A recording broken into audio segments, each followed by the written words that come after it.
Followers. After 5 years of doing this program once a week, balancing a 60-hour work week job, I've decided to do the program 5 days a week, 1 hour a night, taking a significant pay cut.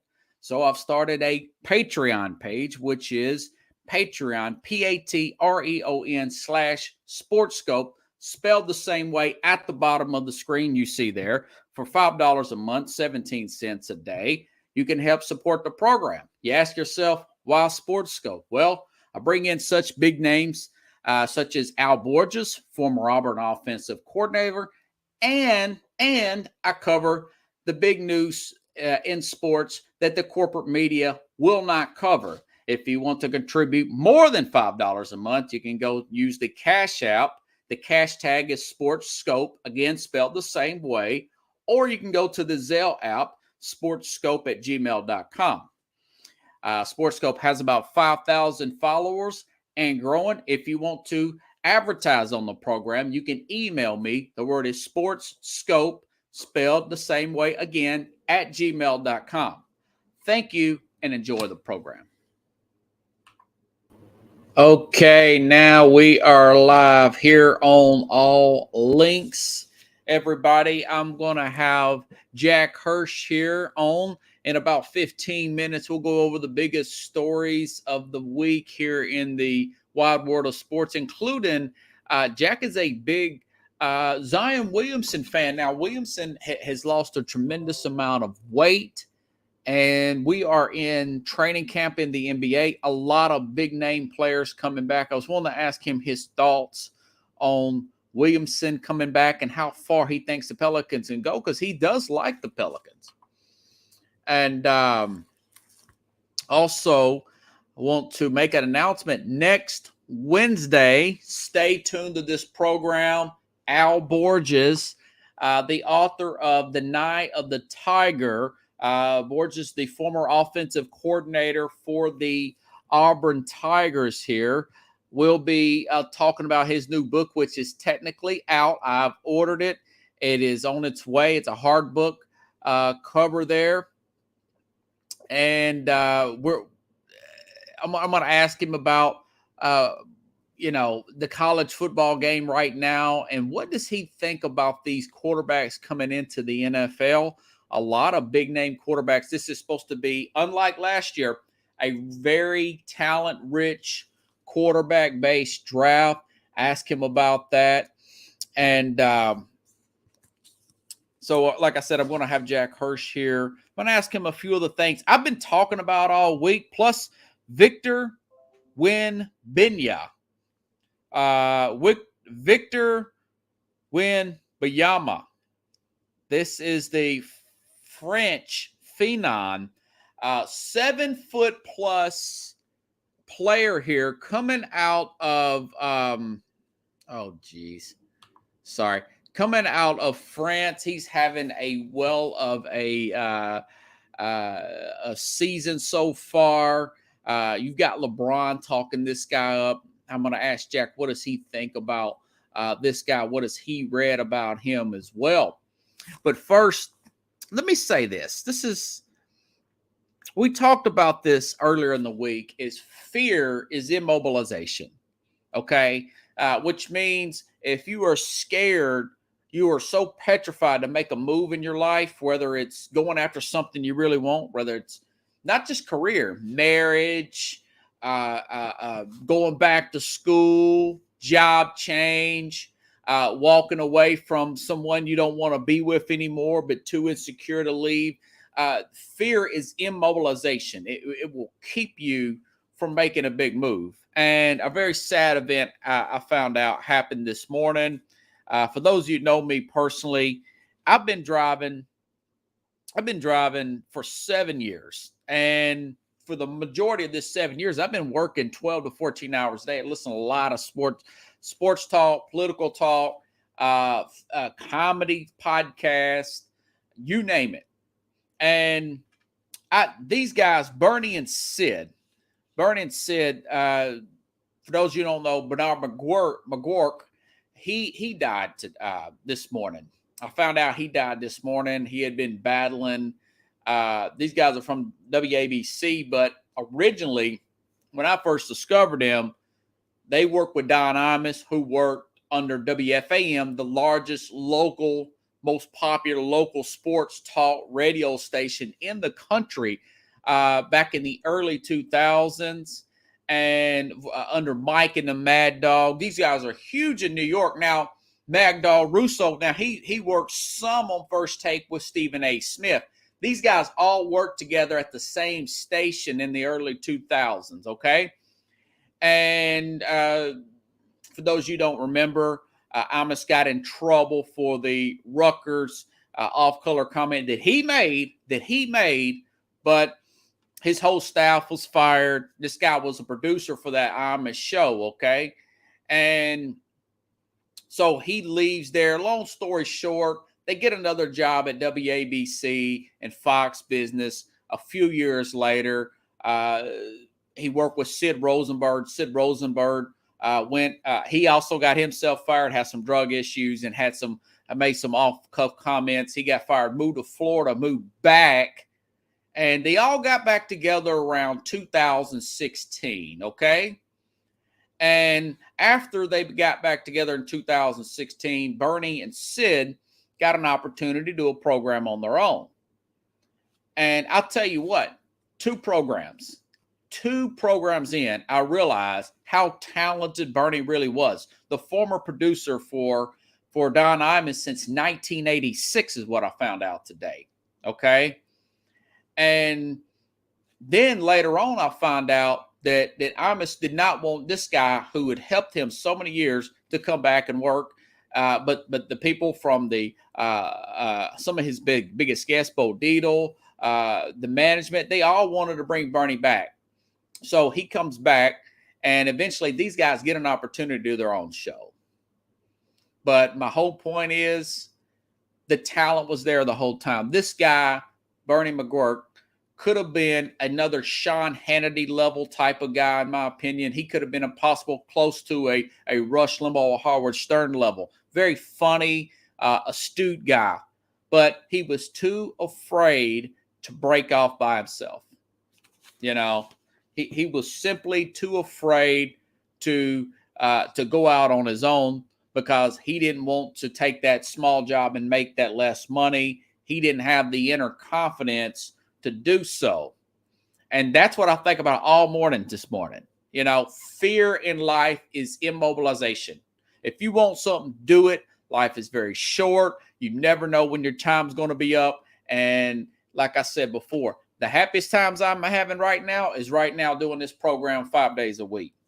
You know, that's all I thought about. It's like this guy, he all those good years from 2007, 2016, 17, he had about 8, 9, 10 years, probably could have left before that and become a major star. Now he got the opportunity that once they got together, these guys became the best talk show, sports talk, or all variety show is what it was really listed as. Pop culture, sports, comedy, mostly politics, unfortunately. And I don't agree with everything these guys are talking about, but for the most part I do, because, you know, this guy from the projects, South Bronx guy, I have lived in the projects up to and went to inner city schools up to about 11, 12 years old. Most psychologists say around your personality is developed about the incidents and what happens in your life up to 9 years old. So I can make that claim,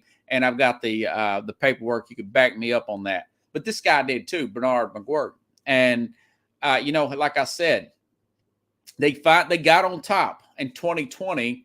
Got a new owner of their station. They're number one in just about every category. And then in 2021, in December, he finds out he's got prostate cancer. And now yesterday, October 5th, he dies of prostate cancer. So he really got about a year and a half of the success that he should have had 10 or 15 years, all because he was too afraid to take that chance.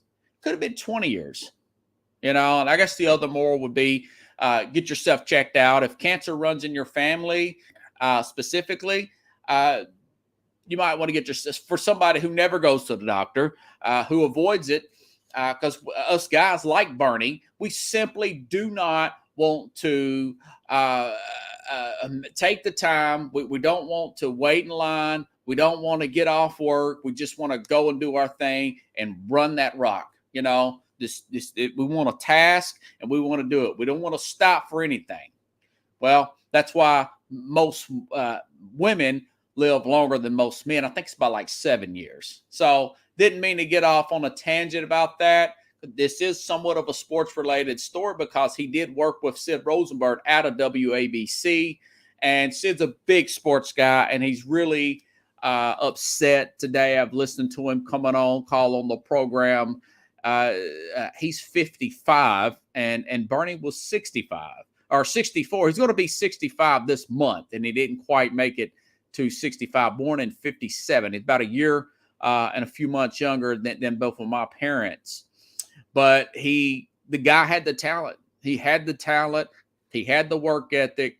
I'm a pretty good judge of this stuff. I remember listening to a guy about 12 years ago here in Nashville, and I said, that guy thinks big. That guy thinks big. He's got something that these other clowns don't. He has a think big mindset. And that guy was Clay Travis. And Clay Travis now is he's went national in sports, then he's went over to politics. Now he's national in politics and one of the most successful voices out there. This guy had that kind of talent, and he was simply too afraid to take that chance. So like Nike, when Nike was about something, just do it. Just do it. If you got something you want to do in life, do it, because tomorrow's not guaranteed. Okay? Not to be on the soapbox. Men hate going to physicians, what Pickle says. Corey says, big things popping. Yeah, big things popping and not too many things stopping. We're going to get Al Borges back on the program, folks.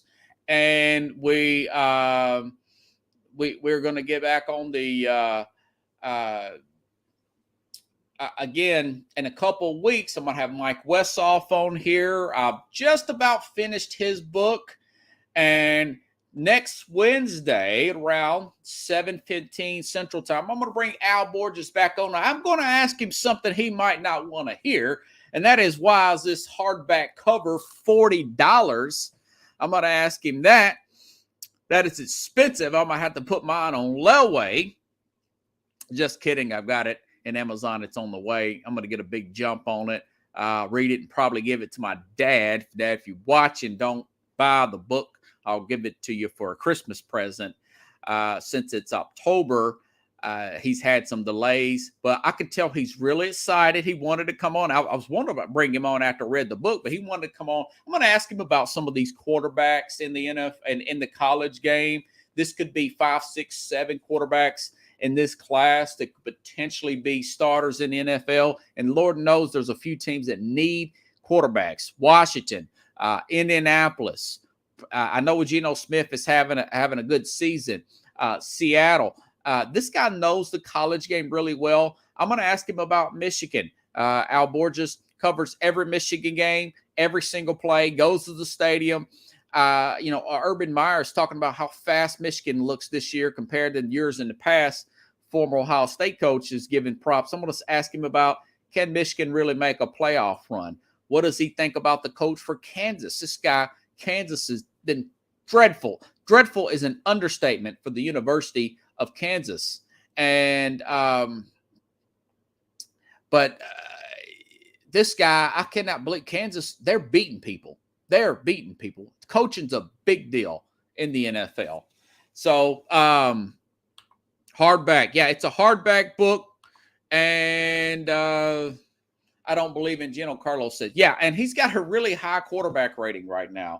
And I think it's just a coincidence. I don't think Geno Smith saw that. But we'll see. We'll see. Waiting for Jack Hirsch to come in. I want to ask him about the almost forgot what day it was. Today is the 6th. I don't know. I always get so much ahead of myself. Man, this young guy, folks, this Victor, another guy with a rough last name. Let's see if I can get this, folks. Wembanyama. That is French. It doesn't sound French, but I want to play this cut until Jack comes in about this.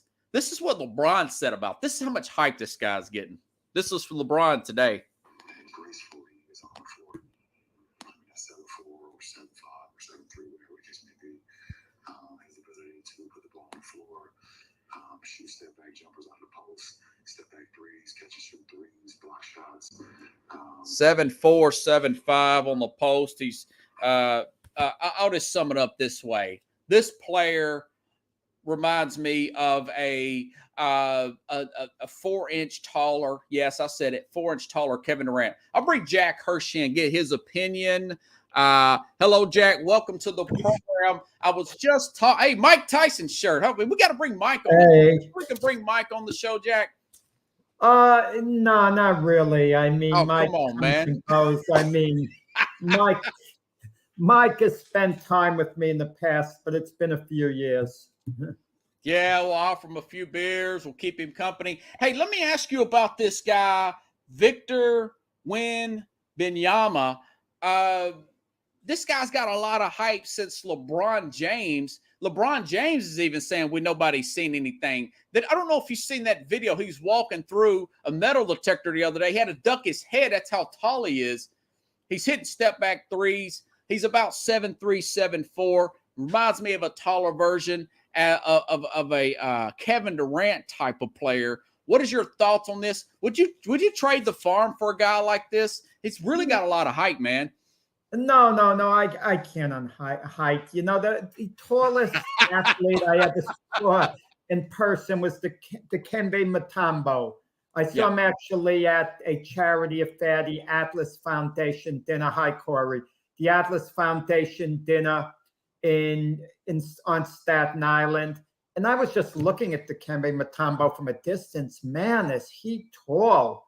Yeah. You know, I actually feel for these guys. They've got all the money in the world in one sense where they could buy whatever they want. But imagine just going out trying to buy yourself a bed or this or that, you know, adjusting into life in general. But the height itself, listen, what about Sean Bradley? You know, he's undergoing a hard time now. He was in a terrible accident.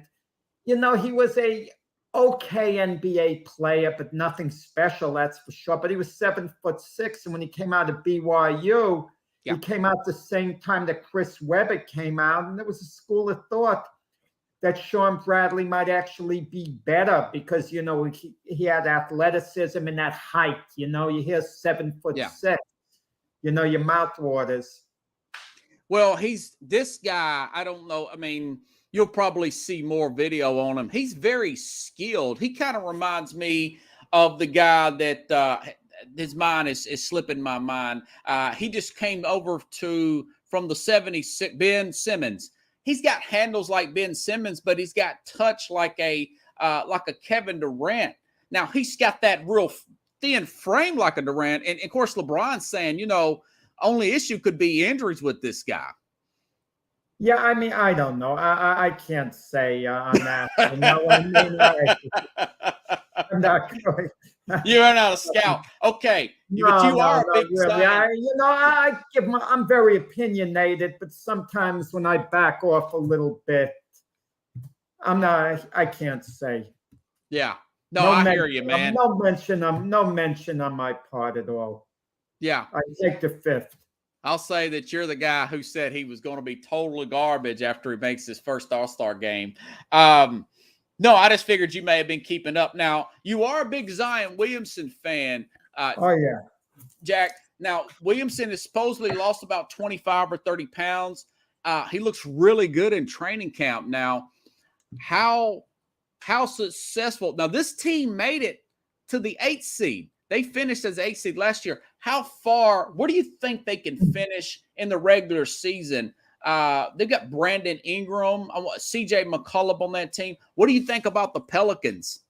I mean, I'm high on the Pelicans, actually, in main part because of Zion Williamson. The whole key is staying injury-free. People forget how good Zion Williamson is. He's really outstanding. I think if Zion Williamson stays healthy, I'll make a statement right now. Next season, he's going to be one of the top 5 players in the NBA if he stays healthy. If he doesn't get injured, he's going to immediately be a superstar. I mean, look how good Jay Morant is. And when Zion Williamson came up in the same draft, we knew how good Jay Morant was. I mean, people aren't surprised Jay Morant has turned out to be the NBA player he was. Yet, for the most part, it was a no-brainer to take Zion Williamson over him. Even those of us who love Jay Morant would have taken Zion. You know, but Zion's thing is not how he could perform physically when he's on the court. It's his mental state. And listen, the Pelicans have to have great faith in him because consider this. They signed him to a 5-year extension that could pay him up to $231 million. Okay? If all goes well, and he's guaranteed $193 million out of that. So they're not going to make that type of investment unless they're sure. Yeah. Now, you're a big NBA guy too. I'm actually more excited about this particular NBA season than I have been in years. And let me tell you why. Kawhi Leonard is coming back to the Clippers. They've got John Wall coming in to the Clippers. How about Jamal Murray with the Denver Nuggets coming back with the Joker, who's won 2 MVPs back-to-back? There's not too many players have done that. I know Steve Nash did it, maybe Jordan. What team makes the biggest jump from last year because of players coming back? Is it the Clippers? Well, you're saying coming back, Kawhi Leonard, if he comes back, he's ready to play. The Clippers are definitely going to be a fact. I mean, it was just 1 year ago that there was some people picking them to even win the NBA championship. Yeah, I think it was me, one of them. Kawhi Leonard was basically a shy version of Kyrie Irving. I mean, you kind of wondered. I know he was injured, but when he had a chance to sit with the team, he'd be up in one of the suites watching the game. That doesn't exactly make for like great team morale. And think of poor Paul George. He first goes to OKC because he thinks teaming up with Russell Westbrook, what it's going to mean. But after a couple of years there, he sees it's not going to work out with Russell Westbrook on a professional basis. So then he gets recruited by Kawhi Leonard to join the Clippers. And he has a big disappointment. But with the players coming back, I mean, what team's going to be the biggest force? It's hard to tell. We normally look at it the opposite way. What players are joining a new team? That's usually going to be the difference makers. I mean, I can go over teams that basically have the same rosters before. I mean, you just mentioned New Orleans. Technically, it's the same roster. I mean, they got CJ McCullough, not that long ago, it seems. But, you know, he's a Pelican, and Zion Williamson didn't play last year, really, you know, hardly at all. He's a Pelican. So if I had to say someone in the East, all the returning players, I mean, I don't know, can you count the Brooklyn Nets, even though they got Ben Simmons last year? He didn't suit up. So is he counted as a returning player to the Nets? That's the question. I'm not sure what Jaylen Brown's probably not buying in anymore. He's probably disgusted. How would you feel if you were Jaylen Brown and you hear your name all over the news? The Celtics are not only offering you for Kevin Durant, but they're offering a lot more in addition to you. And Jaylen Brown was led to believe he, along with Jason Tatum, were the franchise players. And Jaylen Brown probably looks at himself as one of the best players in the NBA. And with the way the Celtics went after Kevin Durant, they're telling him you're not all that. You know, really, I mean, he's probably playing for himself at this point, you know, especially with the turmoil in Boston. And what about Philadelphia? Can James Harden get back to being the James Harden at Houston? Can he make that type of comeback? If James Harden can somehow get back, maybe not even being the James Harden in Houston. How about the James Harden that played for the Brooklyn Nets a couple of years ago, who came close to being an MVP. If he can be that James Harden again, the Sixers have the pieces that are basically returning. Maxey, Tobias Harris. Yeah. I mean, a heck of a team. But sometimes I got to caution you, okay? I have to caution you. Corey's a huge Boston fan, friend of mine. Yeah, right. I agree. I just said that, Corey. The way it was handled by the Celtics, okay, was very poorly. You never put a star player out there and let it be known that you're trying to move him.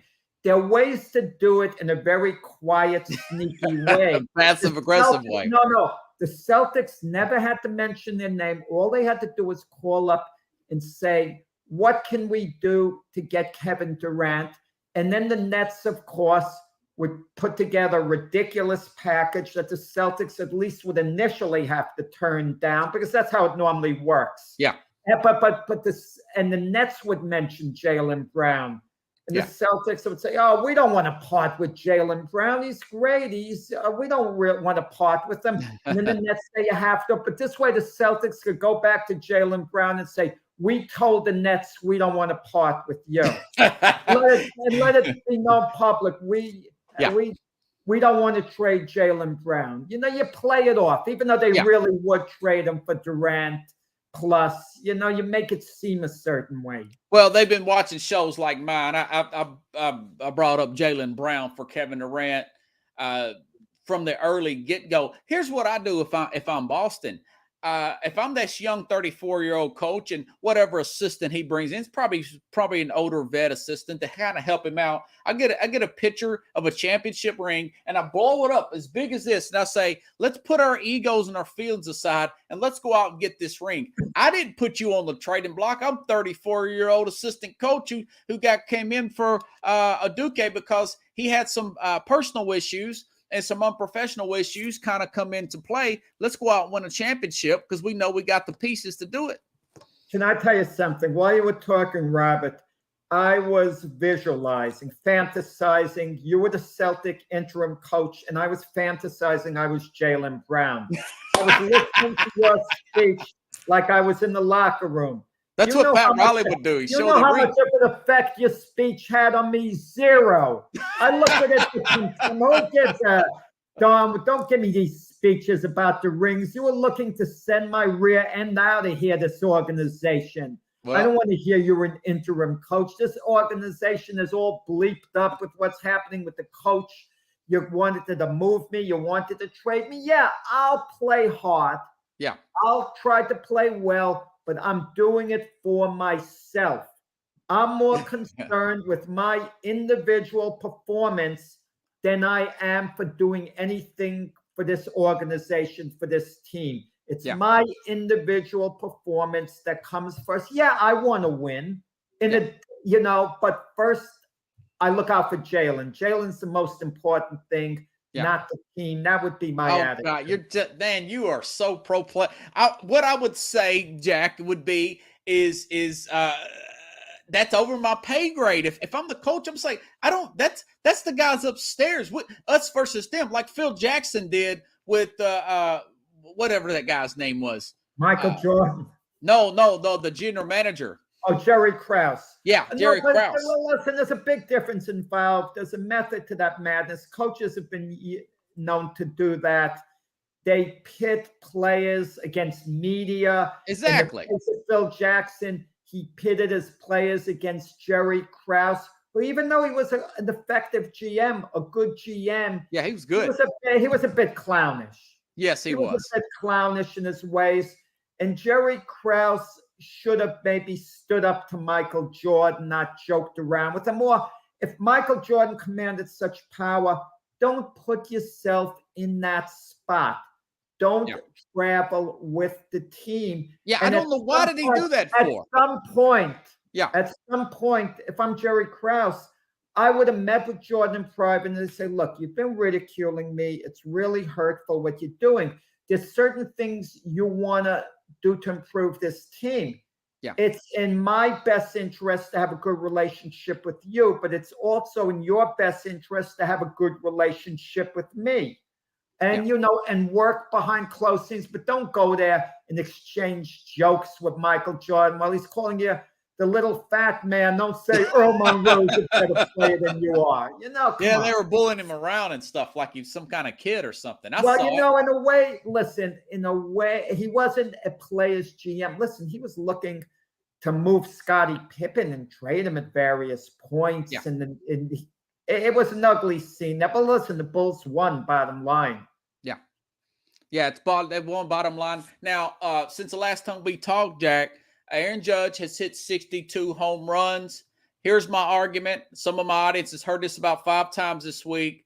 Guys like Greg Maddux, Mariano Rivera for the Yankees, Derek Jeter from the Yankees, Frank Thomas, Ken Griffey Jr., all guys Hall of Fame level, no links to steroids. My thing is, this guy, Judge, no issues with steroids. The league is taking steroids serious. Fernando Tatis suspended 80 games for PEDs. My opinion is Aaron Judge should be the home run leader. Roger Maris Jr. says it. What do you think? Is this the single season? Do you acknowledge this, or you acknowledge the 73 by Bonds?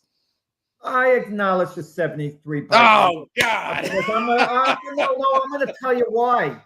They knew that Bonds was on it, and they allowed him to break the record. What are we going to now do? Not everyone has gotten caught. Cheating goes on in baseball all the time. Are we going to not acknowledge the Houston Astros when they won the World Series because of the sign stealing scandal? What about A-Rod? Was he on it in 2009? Well, yes, he was linked to steroids, yes. He was linked. I didn't mention A-Rod either. Right, the Yankees won the World Series that year. Let's vacate the World Series. Let's give it to the runner-up Pickle team. Snake Judge is the king. Beat them in the World Series, the Philadelphia Phillies. Wow. I mean, why do we have to let's put it this way. These records, they're overrated to a large degree. They're really overrated the way they're looked at. Okay, Judge has 62 homers. That's one thing that's not in dispute at all. He does hold the American League home run record. No one's disputing that. Roger Maris held that for 61 years.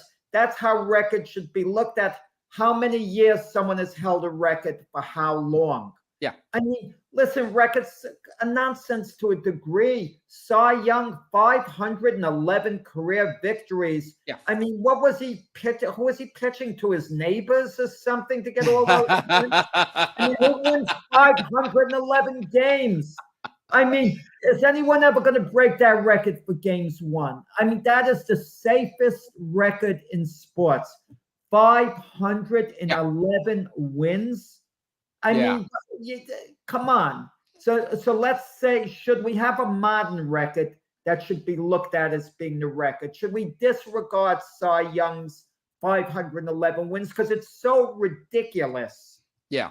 To have a guy go for 511 wins. That means no one can ever break that record. I mean, think of that. A guy would have to win average 25 wins a year for 20 years to get up to 500. Come on. Well, LeBron is on pace to break Kareem's scored record, which has been in since 1984. That's pretty good. That's over 30 years. But it's breakable. Listen, Bonds' 73 homers is a breakable record. I could see a player someday, hitting 80, 85 homers. I could see that happening. Well, 81 homers would be one homer every 2 games. A guy just gets on a roll. I mean, listen, everyone knows Bonds was on it. Everyone knows McGwire was on it. But we when Bonds was not his single season record as much, but when he was chasing Hank Aaron's all-time record, we knew Bonds was on it. And the ironic part about it, the commissioner at the time was Bud Selig. Bud Selig was a former owner of the Milwaukee Braves, the Brewers. I think so, he was very close personally with Hank Aaron. Yeah. He admired the heck out of Hank Aaron, but Bud Selig never put a stop to it. So the whole steroid era went on. Bonds isn't in the Hall of Fame. Clemens isn't in the Hall of Fame. A-Rod isn't in the Hall of Fame, but Bud Selig's in the Hall of Fame. That's a good point. The steroid era. Check this out. This is food for thought. The league didn't take it that serious back in those days.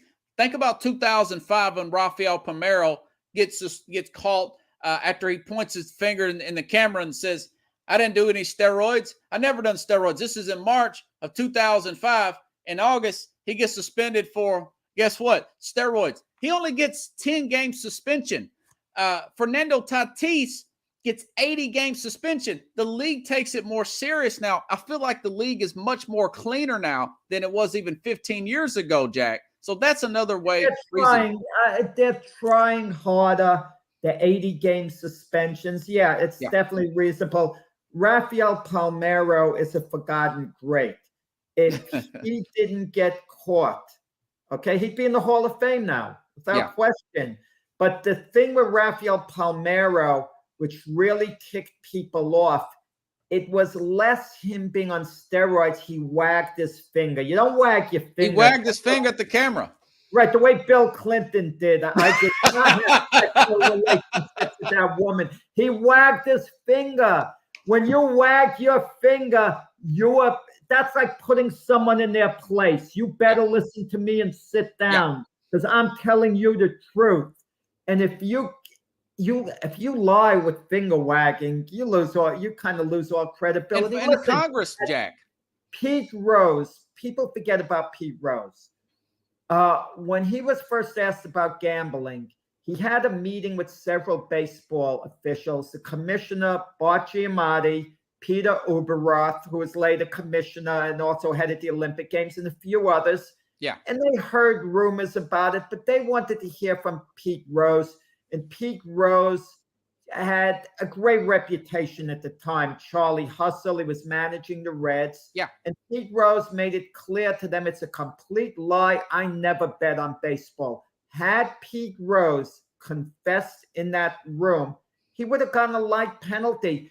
In the beginning, Bart Giamatti didn't want to give him a lifetime ban, even though the rules called for it. They were going to have some type of ban for like 2 years or something, 2-3 years, and then he'd be allowed to come back. But, it was the continuous lying about it. I mean, he just kept going on with it for 30 years.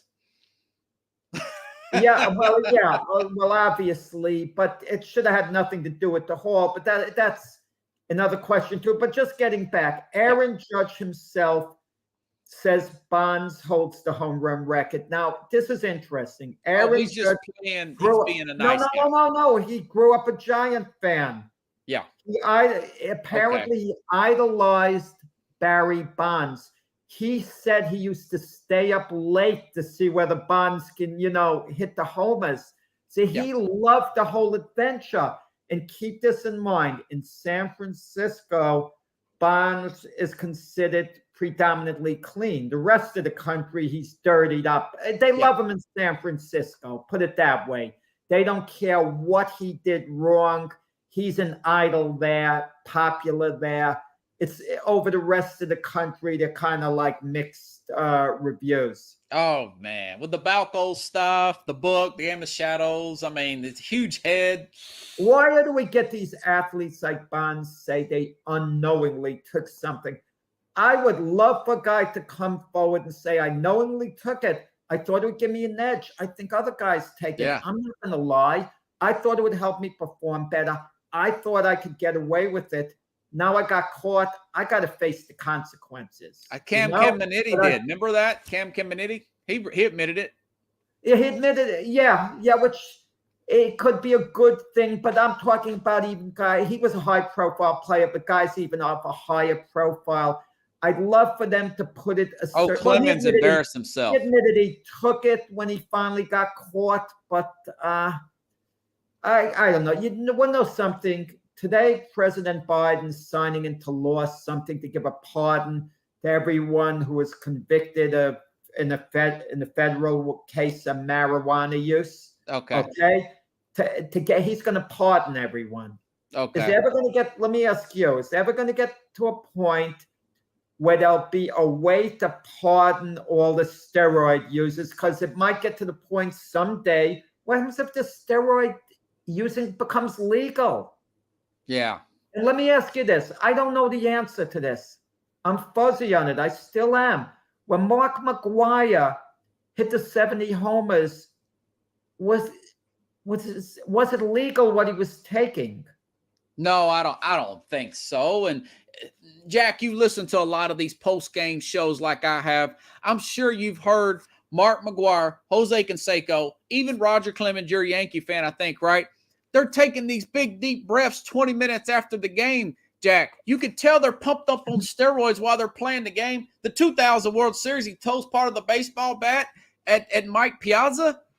But no, well, I don't think that was steroid use.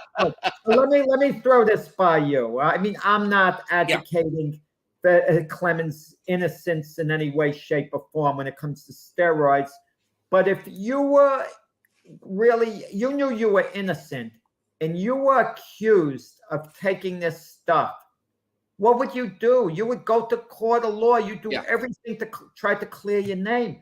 Clemens actually did that. I know, he made a fool of himself. I mean, but the point is he acted as if he wasn't on it, going to a court of law. But then again, didn't Lance Armstrong do that? He was suing people for this and that. Oh, he embarrassed himself. Right.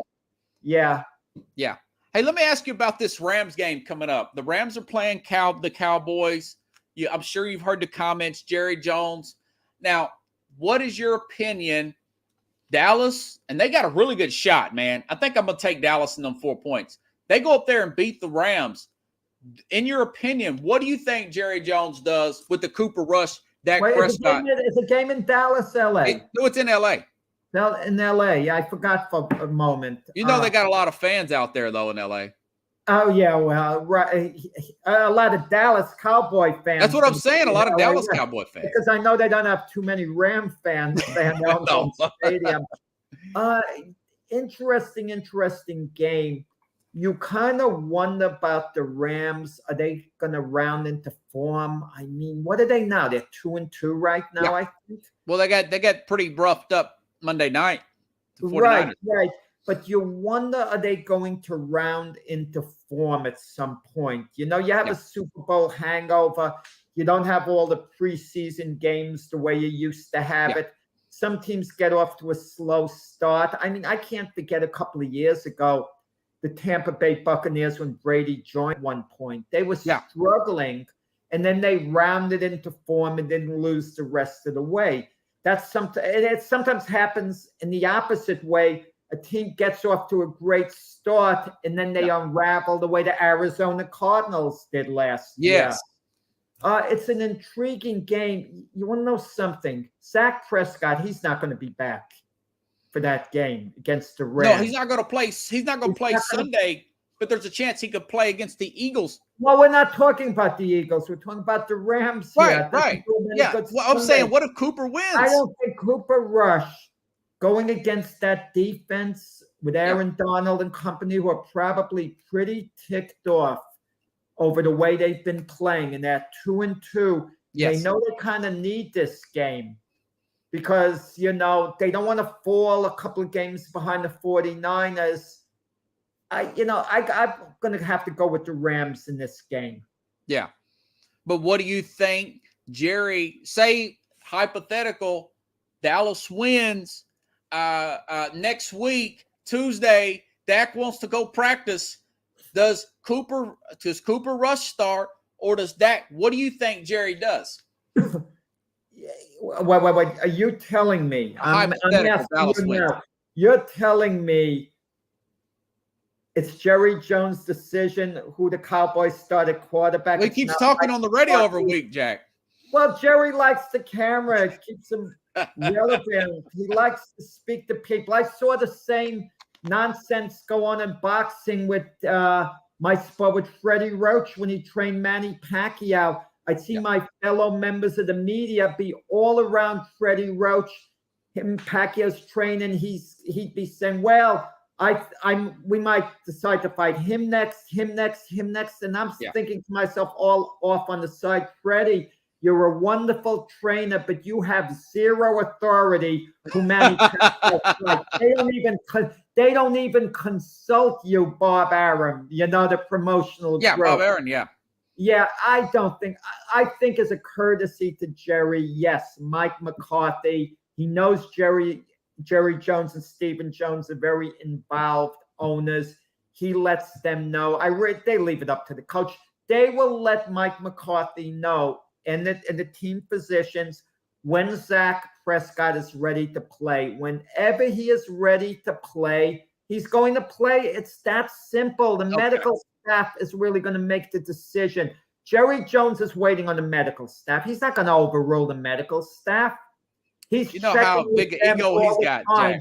And then he'll call up Mike McCarthy and say, Zach Prescott is ready to go. And they're in touch during the week because they got to work out the reps. And it's that simple. Like the way Marv Levy, the old Buffalo Bill coach, did when Jim Kelly, his quarterback, was hurt and the backup Frank Reich would be in. And Frank Reich wins a playoff game. And they ask him, who's quarterbacking next week? He says, if Jim Kelly's healthy, he's the quarterback. I don't want to have to say it again. Wow. Who is Cooper Rush? No, Carlos is trying to be. He thinks he's a nobody. He's the guy that keeps winning games for the Dallas Cowboys. Listen, he hasn't played great. He's managed the games. He's done his job. Put it that way. He hasn't been a difference maker. I can't believe anyone could actually be saying there's a quarterback, debate. Controversy. I mean, come on. Jack, they're 4-0 with this guy. They're getting more runs, more running attempts. His QBR is really high. I mean, the team's responding better. The offensive coordinator's calling more running plays with Cooper Rush. Calling more running games because he can't pass as well as Zach Prescott. Because he's completing third down conversions. It's called stepping up. The defense knows with Cooper Rush in, they've got to step up extra hard. Yeah. Okay? They know that. And the running game, the offensive line knows the offense is basically geared around the running game with Cooper Rush in. And Cooper Rush has made plays when he's had to pass. Yeah. And he's done a good job. I'm not diminishing the job he's done. He's done a good job. But are you ready to call Cooper Rush the Dallas Cowboy franchise quarterback? Well, Dak, they're 12-25 with Dak against playoff teams. The only thing is difference is the money, Jack. In my opinion. No, it's more than that. There's a difference. Zach Prescott got the money, and Cooper Rush was trying to hang on for Russ the spot. Good for Cooper Rush. He's in a good spot now. He's doing what a backup quarterback's supposed to do. They're supposed to do their job. That is true. When a backup quarterback does their job, what are we going to say? Oh, they should take over. Thankfully, with my Jets, I wouldn't have minded that Joe Flacco didn't do a bit better, because then they would have said, oh, should he be the quarterback and not Zach Wilson? Right. I mean, I don't want to keep hearing that. There are exceptions, though. And in the case with Zach Prescott, when he came in for Tony Romo, it was there you go. Term. If if hypothetically the next 10 games, Zach Prescott is out and Cooper Rush is outstanding. Yeah. He's, I can understand you going with him, but listen, there's precedent. Even with great quarterbacks, the great Johnny Unitas, when they lost in Super Bowl III that season to the Jets, he was out a good part of the year. Earl Morrall, the backup, was the quarterback. The Dolphins, 72. He played great. And what had happened in the Super Bowl, finally, they had to yank him out. Or better yet, the Miami Dolphin unbeaten season. Earl Morrall again was the quarterback for the coach Don Shula. Bob Greasy, the quarterback, was in out game 5, week 5. Right. And what happened? They pulled the plug on Earl Morrall come the playoff time because because Bob Greasy was their franchise quarterback. You go with your franchise quarterback. I mean, Drew Bledsoe was a franchise quarterback, and he signed a $100 million deal in the offseason, and he'd been to another Super Bowl in '96. Jack. That is true, but that has about as much meaning as the times where, on my show with Mac, when he mentions, 6th-round draft choices are extremely important. You could get great players there. He says, That's look an outlier. At Tom Brady. Right. Once every 25 years, you're going to get a Hall of Famer there. I mean, I'm exaggerating a little, but those picks aren't of high value. You hope you get lucky. You hope the guy makes a roster spot and he could contribute. Earl Morrall carried that team in a critical situation. Well, both the Colts and the Dolphins, unfortunately, I got to tell you, funny, there's more to that story with Earl Morrall. I got to tell you, this is great. Yeah. Well, did he have a storied career as a backup? And he was a New York Giants starting quarterback before that.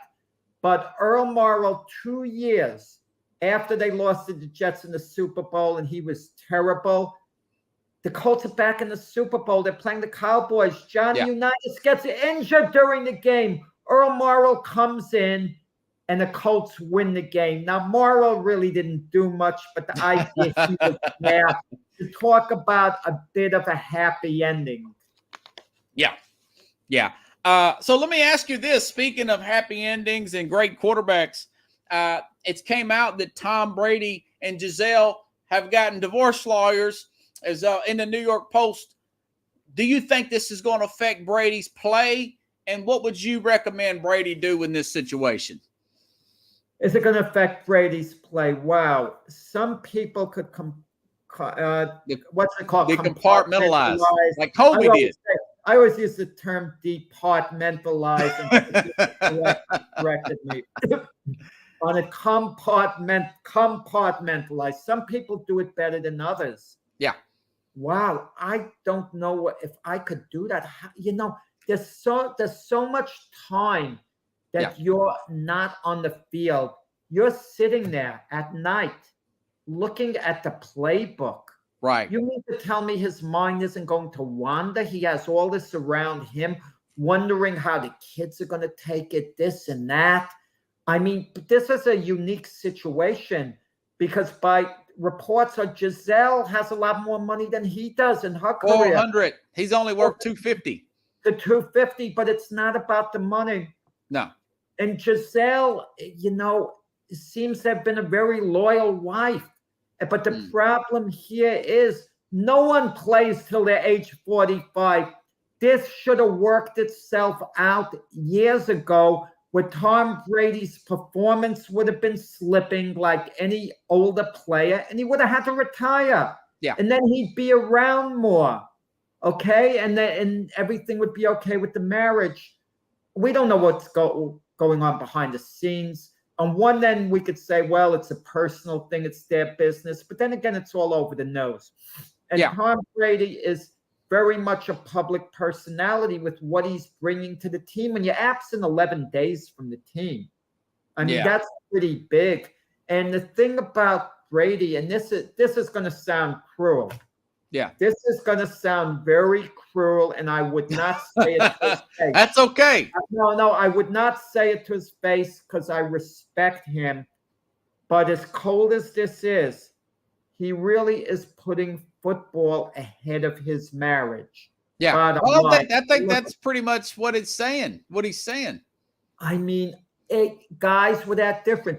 And the ironic part about it, I got to tell you this, is Cole Beasley, who they just picked up a wide receiver. Yeah, he retired. He was with the Buccaneers a couple of weeks, and he decided he's retiring during the year because he misses his family to spend more time with them. Whoa. If I were Brady, and Brady too, reportedly they had a lot of talks about this. Giselle and himself, a lot of discussions. And when he announced this comeback, I mean, that is a major decision. He didn't announce it with her. And I remember a story years ago. They were out on a vacation, Giselle, Tom, along with his college teammate, the former field goal kicker / broadcaster Jay Fiedler, and his wife. Oh, yeah, the Dolphins. And Giselle talked to Jay Fiedler, told the story. I read this years ago. She talked to Jay Fiedler. No, not Jay Fiedler, the kicker, not the quarterback. Jay Feely. Jay Feely, I'm sorry. I got the Jay Feely. Oh, I'm sorry. Thanks for the correction. You got the quarterback and the kicker. Right. Thanks for the correction. The kicker, Jay Feely. Giselle spoke to him on the side and asked him, could you convince Tom to retire? And Jay Feely said, I'll talk to him. And then Feely pulled Brady aside, Tom, and said, keep continuing to play as long as you like it. It was the football mentality. After they beat the Chiefs in the Super Bowl, Giselle came on the field with the kids very warmly, and she said, have you had enough? Can you quit now? She's worried about concussions and this and that. She's seen him have concussions. I'm sure that enters her mind, this is going to affect him late in life. I'm going to be burdened with this, and I don't deserve to be. If he happens to have these injuries through innocence, okay, I'll deal with it. I'll be a loyal wife. But if I've warned him, I've warned him. Okay? Yeah. And he doesn't do it, and finally, ever heard the term, Rob? I'm sure something has broke the camel's back finally. The straw that broke the camel's back. Giselle has put up with this over and over and over. He's over 20 years. Or 12 years, I think. Right. And if Giselle was, I don't think over 20 years. They haven't been married that long. Well, they've been married since like 2009, I think. Right. So they've known one. Right. They have 2 kids there, and she's been very loyal to him. But that just comes to, what I was going to say, I lost my train of thought. If Giselle wasn't a supermodel, she was just a regular housewife, okay, which is fine, which is wonderful. But she just held a regular job, I should say. Yeah. It wouldn't be an issue. She'd see Tom bringing in all this great money, and she would adhere to him. She's got dreams of her own. She's a world-class entertainer in a sense herself. She's got projects. She's got dreams. She's sacrificed a lot of herself for his career, and she doesn't feel he's reciprocating. And from what I could see, he's really not. If I was in Tom's place, I would have retired. But there's a lure of the game where people can't quit, Rob. Yeah. You see that especially in the sport of boxing. Fighters way past their prime. Corey had a boxing question for you. Last the rest of the best boxers ever. Right. I don't have an all-time list. Like, I knew you were going to say that. No. I mean, no, Corey, I don't want to be stuck at 3, but it's pretty safe to say Sugar Ray Robinson, Muhammad Ali, on that list. Joe Louis, but different eras. I don't think the old-timers, Corey, from 80 years ago could have stayed with the modern guys, because they're much smaller. But then again, the guys from 80 years ago would have weighed a lot more, been a lot bigger, performed differently. Yeah, they do like this. Yeah, well, it's like Babe Ruth. Do you really think if Babe Ruth came back today the way he was in 1927, he would tear up the major leagues now the way he did then? No, but he would make an adjustment in time, and he'd be an outstanding player, ultimately. Yeah. About that Brady thing, I think he should talk to like a Tony Dungy, but just play a little devil's advocate here. What? Is Tony Dungy a marriage counselor? Well, he's a Christian, he's a man of faith. Dungy. What the heck is Tony Dungy going to do for him? I mean, Tony Dungy, who got fired by the Tampa Bay Buccaneers. What, the Buccaneer organization's going to reach out to the guy that fired? They talk to Tom. The two means that doesn't. He's a spiritual guy around the league. He's been in the league over 30 years, Jack. I think I hope he doesn't get caught in scandal, Tony Dungy. He's got a successful marriage. No, No, Tony Dungy seems to be a good guy. he's a good guy. That was funny though. That's You know funny. how I judge people in a certain sense, okay? Yeah. This is imaginary. If I had to ride with them cross country and hang out, we took a ride for a week cross country. You know, we're keeping one another company, talking. Who would I get along with? Who would I not? You know, who would I have a great time being with? Tony Dungy would be a good guy, I think. Yeah. We'd have nice, friendly discussions on things. Tony Dungy, what I like about him, he doesn't have any real ass about him. Some people don't have ass about him. I'm friendly with Max Kellerman, of ESPN. What I like about Max, there's no ass about him at all. The guy, I don't know, the way he might be portrayed on TV is totally different from the way he actually is in real life. In real life, there's no ass about him at all. He is so down to earth. Oh, that's good. Unbelievable. Yeah, absolutely. Are you down to earth, Jack? Hey, I appreciate you coming on. We already went through the hour. How about that? Yeah, well, I'll get back. Now I'll tune in. I'll see the big football game. Who do you like tonight? Indianapolis or Denver? I like Denver to get it done, but I'm going to tell you, whichever team loses, there's going to be a lot of rumblings with the franchise. Yes. I mean, the Denver's 2-2. Russell Wilson better start heating up. One of my great predictions happened, in the beginning of the season. I said if the Broncos lose the opening game to the Seattle Seahawks, it's going to deflate their fan base. It was a must-win. Right off the bat. They got booed the next week, Jack. They lost. Yes. Thanks for having me on. I had a lot of fun, and thanks, guys. That game is terrible. I imagine it's 0-0, Brian. The Colts are they're the lowest scoring team in the league, Jack. Thursday night games. They don't give you the strongest games for Thursday night. Thursday night is like a meal. It's like a little appetizer, starting that's and cold. The main course is on Sunday, and then Monday night's dessert. I'll see you. You're gonna be on Sunday. Oh yeah, definitely.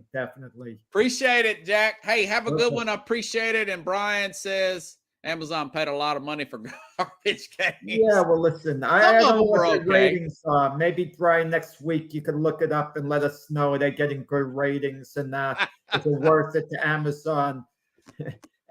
And Brady's signing that deal for $375 million for 10 years. And he may be terrible with Fox. I wonder how that went over with Giselle to hear that, Hey, Jack, appreciate it. Thanks, buddy. Okay, take care.